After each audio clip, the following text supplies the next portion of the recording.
What's up everybody and welcome back to the channel. I go by the name of Myron of James Media, and today we're going to talk about 5 ways to make money as a beginning photographer. Now the first way you can make money as a new photographer is birthday parties. Every single person you know, no matter if it's your mom, your dad, your sister, your brother, your cousin, aunts, uncle, grandparents, everybody you know have a birthday party, even the stranger on the corner.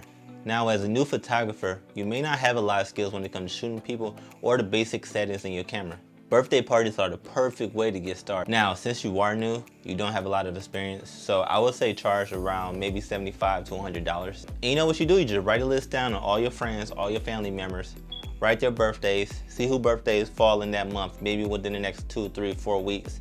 Then you contact them and say, hey, what are you doing for your birthday? Would you like photos to have for your birthday? Are you having a party on your birthday? If you are, I could do your photos. You know, sometimes you may have to start off doing a lot of these things for free, but after a few of them, like 2, 3, or 4 of them, you can start charging. And I would not do anything underneath $100, even as a new photographer. These 2, 3, 4 events that you did for free will actually help you gain experience. And that way you can start charging for your experience, start charging for your time. And like I said, I would keep it low because honestly, a lot of people, when they hire photographers, they try to do it the cheapest way possible. So I will always say start off about $75 to $100. That way you're still cheap, but you're not too expensive. And don't go no lower than that. Okay, now the second way you can make money is baby showers.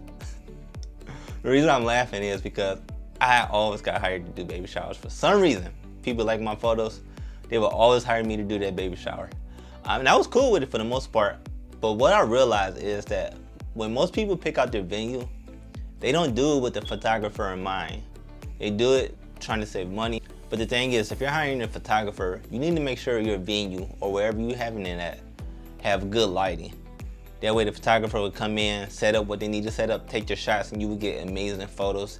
And you would either get what you paid for or even more quality than what you paid for, because people like me or certain photographers, we like to over deliver if we can. But when a lot of people choose these venues, they are not thinking about how the light can reflect, if it's white ceilings or if it's black ceilings. Because to tell the truth, black ceilings are horrible for flash photography if you have that flash on your camera. So you know, those are the certain aspects, or you know, certain qualities you have to look when you're booking the venue if you're a person booking a photographer. But if you are a photographer and you're getting booked for these baby showers, make sure you always take a flash with you.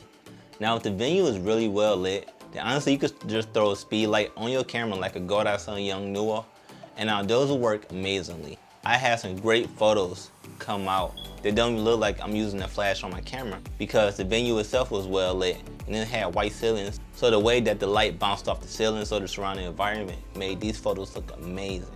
Okay, now the third way you can actually make money as a beginner photographer is engagement shoots. Maybe you know somebody getting married, maybe your sister getting married, your cousin, your aunt, your uncles, maybe your parents are newly getting married once again, and they will need somebody to snap their engagement photos. Because a lot of times people will use their engagement photos for their wedding invites. So they want to make sure their photos are really good. But a lot of times, again, people don't want to pay top dollar for a photographer. So you can reach out to your family members, maybe your close friends who are getting married, say like, hey, I could do your engagement photos for free, or I could just charge you $100. Because a lot of times engagement photos are anywhere between like $250, $400 to $500, depending on the photographer. So you'll be saving them a lot of money. Again, I would say take a flash. And the reason I'm recommending that you take a flash is because if you get your settings right in camera, because this will take some practice, you will come out with some amazing photos. I'll post some examples right now. See, when using a flash, it gives you like what I call that high magazine look. Everything is high quality, your subject is lit well, the background is dark, and this will help your photo look high end.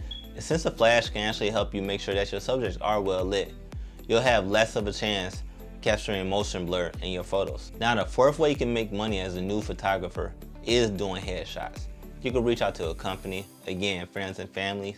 Everybody like really good looking headshots, especially if they're professionals. Like I said, reach out to a professional company and say, hey, are you looking for a photographer to capture headshots of you and your staff? Charge them somewhere between $50 to $75. Again, bring a flash because you want to make sure these photos are high quality, and just snap your photos. Not everybody wants their skin Photoshop. Not everybody is looking for, you know, blurry background.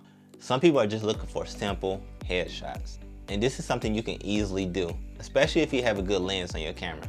All it takes for you to start making money as a new photographer is to take that first step and start contacting people. You will get a lot of no's, but you will get some yeses as well. And these yeses will actually help you gain experience. And as you gain more experience, you can start charging more for your photography. And the last way you can make money as a new photographer is portrait shoots. And this is something that I am trying to specialize in. I love shooting portraits around golden hour, blue hour, using flash to actually help capture portraits. I love focusing in on the subject. You can actually get a really nice shallow depth of field doing portrait photography, and at the same time you still can have some of the environment left in it as well. And portraits come in all type of industries. They could be business, fashion, the medical field, automotive. Almost everybody needs headshots and almost everybody needs portraits of themselves, especially women. Now, you could be like me and choose to specialize in maybe 2 or 3 of these, or you could just be a jack of all trades and specialize in all of them. It's up to you. How much work you want to put in, how much money you want to make. How good do you want to be at your craft? Only reason I'm trying to specialize in just a few of these is because I want to be really good for them. I want people to see my photos, see my style of editing, especially when I'm using flash, to say, oh, James Media did that, or Myron did that. I'd rather be great at 1, 2, or 3 subjects instead of just being okay at all of them. Okay guys, so I hope you found this video helpful. The reason I wanted to make this video is because you can start doing this today. You can watch this and you can make a list of everybody with birthday parties, everybody getting married, ask people if they want headshots, portraits. You can start making a list of people right now. Start coming up with a price, start contacting them, and start making money this week, next week, or this month. It's not hard, but it's not easy at the same time, and it will take some hard work. But if you're trying to get paid and you're trying to become a professional photographer, then this is exactly what you have to do, and this is exactly how you should start. But before you go, what I want you to do is smash that like button, leave a comment below, subscribe to the channel, and hit the notification bell so you can be notified when I upload new content. I hope you're staying safe, and I'll talk to you in the next video. Peace.